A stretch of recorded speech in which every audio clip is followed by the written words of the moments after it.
حضرت خواجہ حبیب اجمی بہت دولت مند تھے لیکن سود خور تھے۔ ہر روز سود کا تقاضا کرنے جاتے، جب تک وصول نہ کرتے مقروض کو نہ چھوڑتے۔ ایک روز کسی مقروض کے گھر گئے لیکن وہ گھر پر موجود نہ تھا۔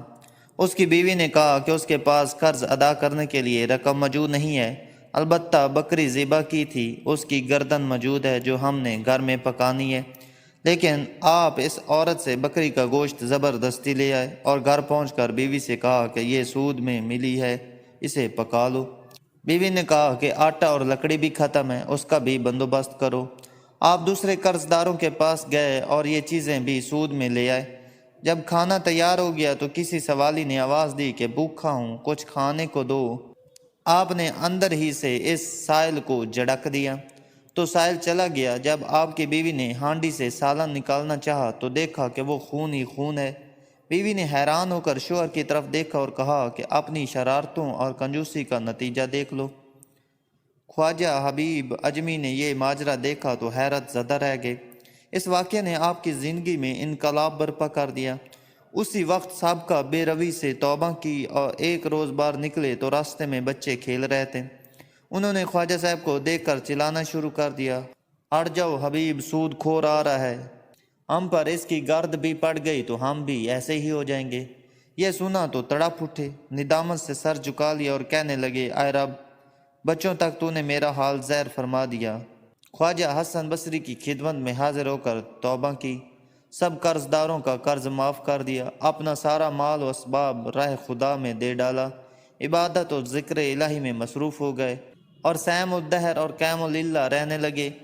کچھ عرصہ بعد ایک دن پھر انہیں لڑکوں کے پاس سے گزرا ہوا تو انہوں نے آپس میں کہا، خاموش رہو، حبیب العابد جاتے ہیں۔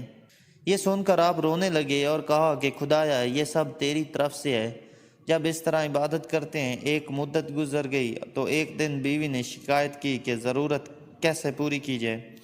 آپ نے فرمایا کہ اچھا، کام پر جاتا ہوں، مزدوری سے جو ملے گا لے آؤں گا۔ چنانچہ آپ دن بھر گھر سے باہر رہ کر عبادت کرتے اور شام کو گھر واپس آ جاتے۔ بیوی انہیں خالی ہاتھ دیکھتی تو کہتی کہ یہ کیا معاملہ ہے؟ آپ فرماتے ہیں کہ میں کام کر رہا ہوں، جس کا کام کر رہا ہوں وہ بڑا سخی ہے، کہتا ہے وقت آنے پر خود ہی اجرت دے دیا کروں گا، فکر نہ کرو، لہٰذا مجھے اس سے مانگتے ہوئے شرم آتی ہے۔ وہ کہتا ہے ہر 10ویں روز مزدوری دیا کروں گا۔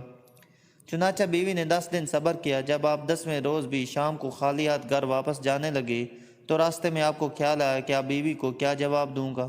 اسی خیال میں گھر پہنچے تو عجیب ماجرا دیکھا، عمدہ کھانے تیار رکھے ہیں۔ بیوی آپ کو دیکھتے ہی بول اٹھی کہ یہ کس نیک بخت کا کام کر رہے ہو جس نے دن رات کی اجرت اس قسم کی بھیجی ہے اور 3000 درہم نقد بھی بھیجے ہیں، اور یہ بھی کہلا بھیجا ہے کہ کام زیادہ محنت سے کرو گے تو اور اجرت زیادہ دوں گا۔ یہ دیکھ کر آپ کی آنکھیں اشک بار ہو گئیں۔ خیال گزرا کہ خدا پاک نے ایک گنہگار بندے کو 10 روز کی عبادت کا یہ صلہ دیا، اگر زیادہ حضور قلب سے عبادت کروں تو نہ جانے کیا کیا کچھ دے۔ یہ خیال آتے ہی خلائق دنیا سے بالکل الگ ہو گئے اور ایسی عبادتیں اور ریاضتیں کیں کہ اسرار الہی بے نقاب ہو گئے۔ عنایت الہی کا نزول شروع ہو گیا اور آپ کو مستجاب الدعوت کا درجہ مل گیا۔ بحوالہ خدایا میری توبہ، تو رب تعالیٰ ضرور ہمیں قبول فرمائیں گے، اسی لیے مایوس نہیں ہونا چاہیے بلکہ سچی توبہ کر لینی چاہیے، اسی میں ہماری نجات ہے۔ رب تعالیٰ ہم سب کو عمل کرنے کی توفیق عطا فرمائے، آمین یا رب العالمین۔